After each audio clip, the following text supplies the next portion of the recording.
Good evening, I'm Dana Tyler. This morning's attack in a passageway near Times Square and Port Authority bus terminal could have been so much worse. The bomb detonated in a corridor in one of the busiest subway stations in the city, right in the heart of Times Square. 27-year-old Aiello is the suspect. Police say he came to the United States from Bangladesh 7 years ago. He was the most seriously injured. 5 other people were also hurt. We have CBS 2 team coverage tonight on the suspect, the victims, and the tight security across the city. We'll start with CBS 2's Tony Aiello, live for us at Port Authority. Tony.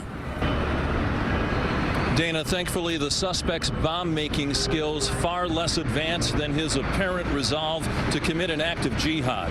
Tonight, Port Authority bus commuters, shaken but not deterred, are resuming their routine 10.5 hours after a violent interruption. The Monday night commute under the watchful eye of first responders, including National Guardsmen. The passageway where a terrorist struck boarded up. Earlier, the Monday morning routine shattered with a loud bang and a cloud of smoke, all captured on surveillance camera. And they were saying it was a bomb, it was a bomb. Everybody just running all over the place. And I said, well, just keep running, just keep running.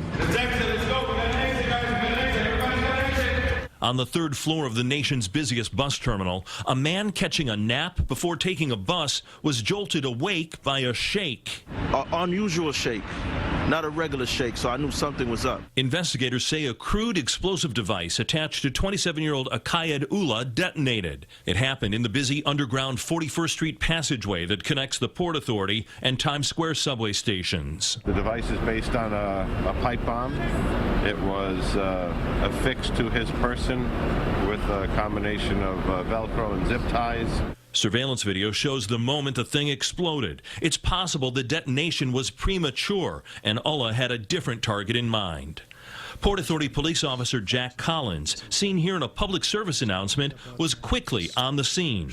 He led 3 other Port Authority cops taking Allah into custody, despite fears the suspect was armed with additional devices.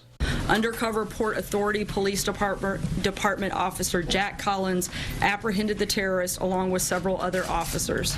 These brave first responders and the others who rushed to the scene are heroes. The blast injured about a half-dozen commuters, including Veronica Chavez of Corona, Queens. She's few steps about when the explosion is happening. She feel dizzy. She have a little bit pain on the ears. The bomber, Ullah, was taken to Bellevue with serious burns and cuts. Sources say he told investigators he was inspired to strike by the terror group ISIS. We are New Yorkers. We don't live in fear. If you see something that doesn't look right, you have an obligation to come forward, call 911, flag down a cop, and give us a chance to investigate it.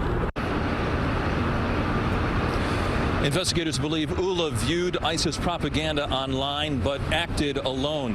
His bomb-making skills, now considered to have been so basic, simple static electricity may have caused this device to detonate prematurely. Ullah is expected to face federal terrorism charges as early as tomorrow. Live in Midtown, Tony Aiello, CBS 2 News.